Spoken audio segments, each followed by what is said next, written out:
Well, hello, everyone. Good morning or good afternoon, depending where you are. Thank you so much for joining us for this session this morning. And this is going to be a fast 20 minutes. My name is Stephanie Anton, and I'm the Senior Vice President at the Corcoran Group for Realogy. And I also work on some of the international business on our other brands as well. So I am honored today to be moderating this session. It's called Managing the Chaos. And with me today, I have two really wonderful gentlemen that I think you may have many of you probably already know. So I have Eddie Birnbaum, who's the president of Century 21 in Redwood. Century 21 Redwood. He's in DC and Virginia, and he has about 600 agents, and I think brings a really, really good point of view to this conversation. And then also joining us today is Jorge Guerra. George is the president of RESF. Of course, that is Real Estate Salesforce, and he's in Miami, South Beach, Coral Gables, the South Florida area. George has about 500 agents. So I think, gentlemen, first of all, welcome, and thank you for joining me for the conversation today. Hey, thanks for having me. Thanks for having us. It's my pleasure, and I very much enjoy the opportunity to pick people like yours brains about really this moment in time. I think we are facing a bizarre real estate industry today. It's not like anything I personally have seen in the 20 plus years that I've been in the business, and I think many people would say the same. And so I thought the topic of managing the chaos was really apropos because the things that we have done, I think, or advised our agents or really done to grow our business and manage our business in the past don't necessarily work today. And so I think it's really a new playbook. And so for gentlemen like you that I think have been really successful at continuing to grow your business and helping advise your agents, I think you bring a really unique perspective. So before we get started in the conversation, I wanted to just take a minute and ask each of you to introduce yourselves to the audience and talk a little bit about your business and also your market so that we understand sort of where you are in terms of your price point and the activity and things like that. And so Ed, if you want to start for me, that'd be great. Yeah, sure. Eddie Birnbaum. I founded what is now Century 21 Redwood Realty with my two equal business partners in November 2002. We affiliated with Century 21 in August of 2006. So that means 15 years. This August, we've worked our way up. We're currently number 4 in the country. So going to do sales volume about $2.5 billion this year, and we service the DC area. So it's interesting. We picked the name Redwood because we wanted something that was like spelled success, tallest tree in the forest. Very stable with a big wide trunk. We love how redwoods grow. The groves rely on each other, so that the roots aren't very deep, but they interact. And so we had all that great stuff. And somebody said to me, they said, aren't you concerned that redwoods don't grow anywhere near, Virginia and DC? And I said, I don't think people think that deep. And and if there's ever been something that's been blowback, it's events like this. People always assume we're California based, but we're squarely Northern Virginia, DC. Brilliant. I did not know the history of the name, and you were right. I actually was like, Marin, are they up in the, are they in Northern California? So, but that's cool to know the history. That's great. I love that. Thank you. And George, how about you? Tell us a little bit about the business and your market. Thank you. My name is Jorge Guerra. I'm the broker and CEO of Real Estate Salesforce.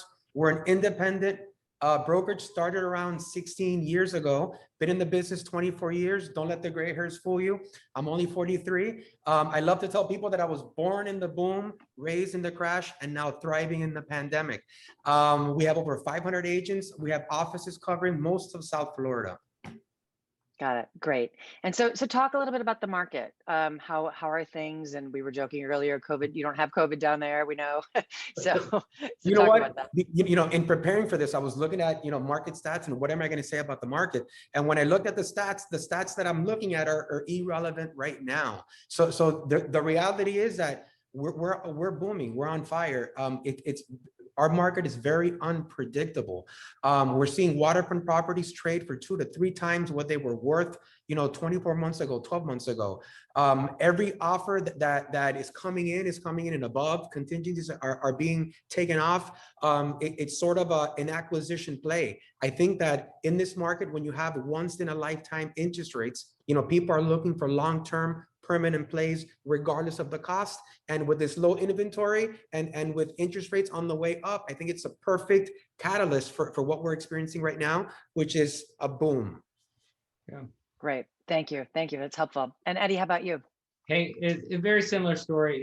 It's record demand, matched by record low inventory, which is causing prices to go up dramatically. So I think it's in many ways the pandemic just exacerbated, accelerated the trends that were already going. And so we were sitting there in 2019 this time saying, how could inventory possibly, go even lower? And now when you see the bars, everything's compared back to 2019, and 19 was here, and we're just hoping to get back to that. So I think it's the long term. We didn't build enough during the Great Recession, and the millennials. I'm a Gen Xer, but the millennials started buying homes later than people expected, and that's just where we're at.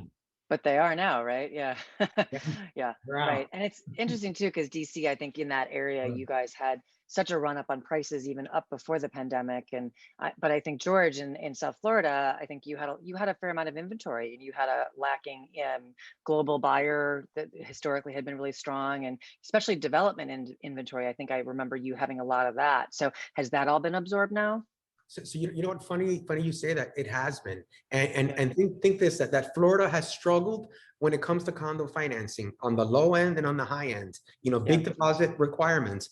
Think that COVID has had two effects. We've had a lot of buyers from the Northeast and the West come in, and a lot of the Northeasterners are used to that condo lifestyle. So it was a perfect match. Also, our single family townhouse prices have soared so high that now it's making that low end condo with a high barrier of entry now attractive again. So think that, whatever we were behind, now we've caught up thanks to the pandemic and thanks to this economic, climate that we're in. Got it. Yeah. Okay. Helpful. Thank you. I think the context is important, and it matters, particularly because you have two very different markets that are behaving in a similar manner because of the economic impacts that are affecting us all, right? So, so back to you then, George. What does that mean for you? How have you changed your business really in the last 15 months or the last 12 months? So you know what? From a training perspective, what am I telling my agents? What am I sending them out there? I'm telling them that right now, not to invest so much in your buyer's business, but more from a listing perspective.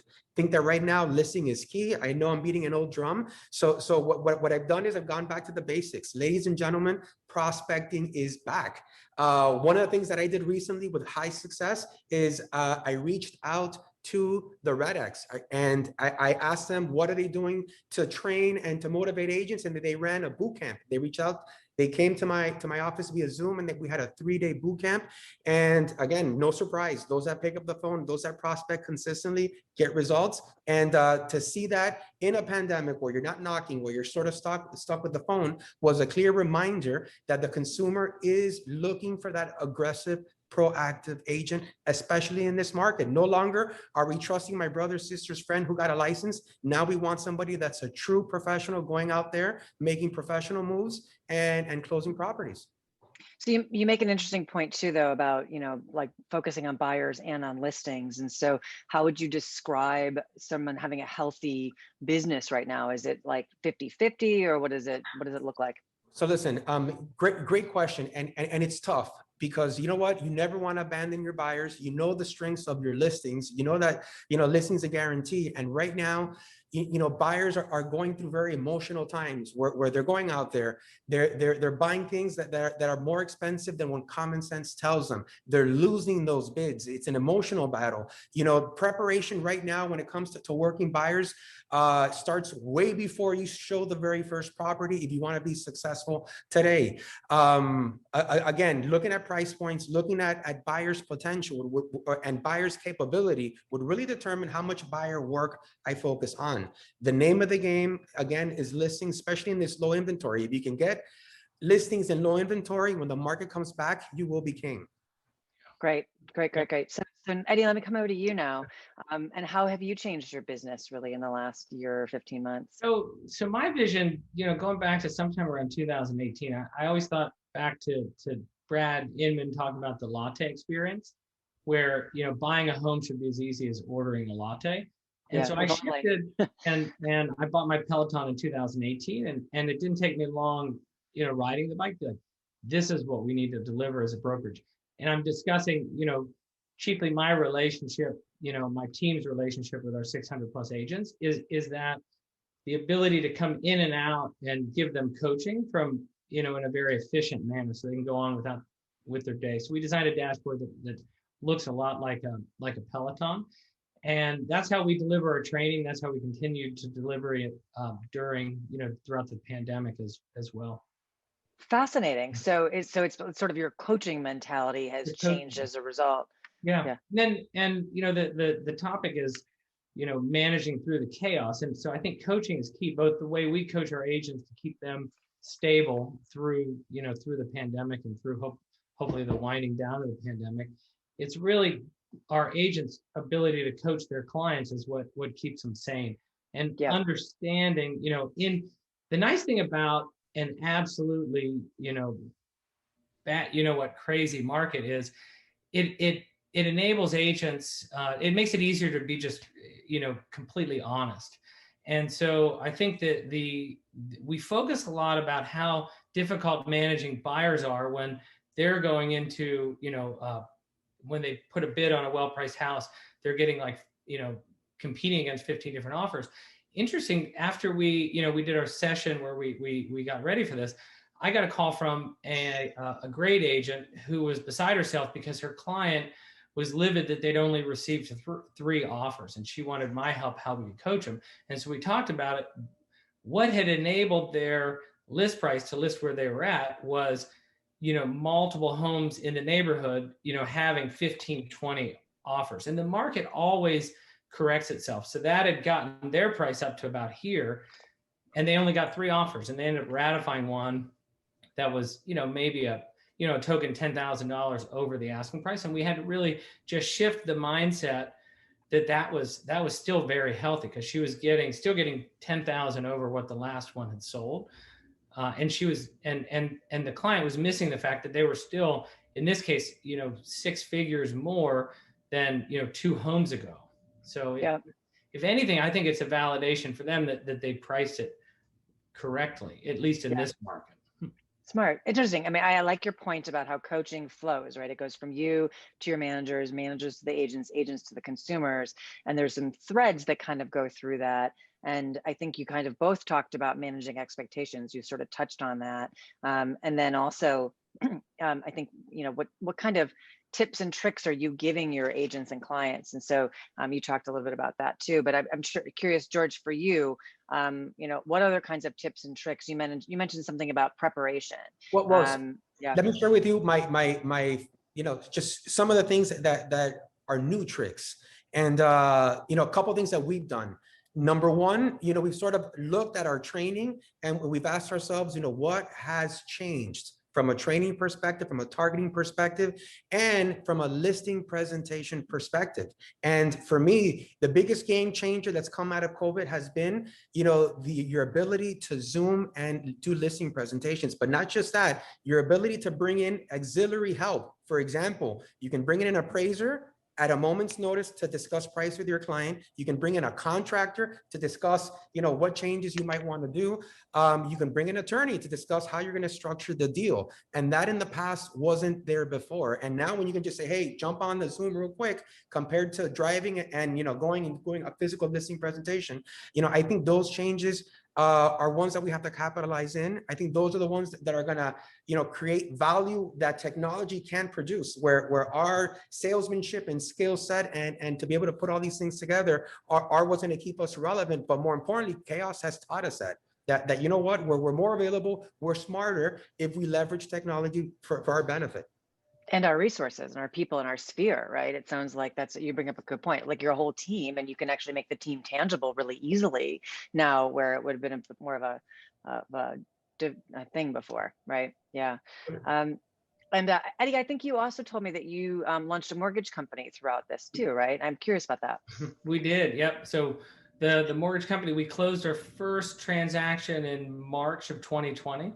So we got that off the ground, and really, it's been it's been built by fire inside of what turned into be, probably one of the greatest refinance opportunities of all time. So, Right. and we're continuing to evolve. So when you're a brand new mortgage company, and our mindset going into it is we want to focus on purchase, because purchase is what is always going to be available, and then the refinances happen in bulk. But at some point, when it's just such an obvious benefit to so many past consumers, what we did is we reached out to past Redwood clients and offered them the refinance, and so that really got the mortgage company off to a great start. Now we're hyper focused on doing the quick settlements to compete with cash offers. So we do we celebrate winning with day one mortgage, as we call it, and really highlight how day one, by being partnered with Loan Depot, can close transactions faster, and we're helping our agents win those transactions. So basically what you're doing is you're helping someone who has a mortgage appear as though they're a cash buyer in a way, so that they can compete, Well, right? yeah, we're trying to basically we're offering them as much assurance that this transaction is going to close, as to make it almost commensurate to a cash offer. And the biggest thing is we're addressing the appraisal issue head on. So Yeah. it has to do with the agent and the loan officer. Nobody can be embarrassed about a low appraisal. It used to be at the end of the, in the old days, traditionally you always think of, all right, working with a client, and the client goes, asks his or her dad for advice and says, hey, I'm working with an agent. They think I should offer $10,000 above the appraised value. What do you think? And then everybody loses their mind. But when you look in a market like this, when the expectation is every home is going to sell for more than the previous comp, nothing is going to appraise. And so having that conversation where you have a game plan, this is what it looks like with a $10,000 low appraisal. This is what it looks like with a $50,000 low appraisal. Then everybody knows what's around the bend, and then everybody's instead of being incredibly upset at a $10,000 low appraisal, they're celebrating it because they only have to, because it's kind of on the best part of the scale that they were expecting in terms of cash out of pocket.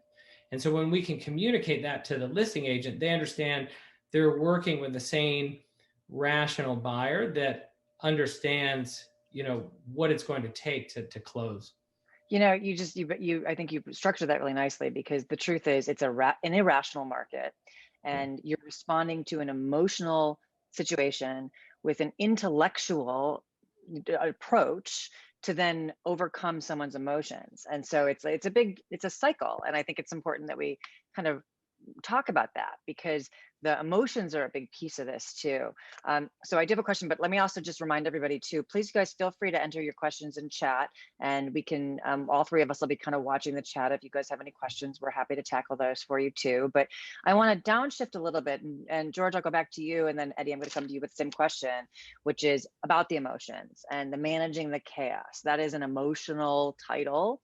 And, it is something that we're all struggling with. And so, George, I know you're very focused on productivity and helping your agents be more successful, but how are you helping them manage this time right now and not get burned out? And, what kind of tips are you providing them, or structure or situation are you giving them to help them, not go crazy? So you know what, great question. And I think my best response is, in this chaos, what am I doing to sort of manage the chaos is I'm trying to stay organized, and I'm trying to create a set schedule, and I'm trying to create routine.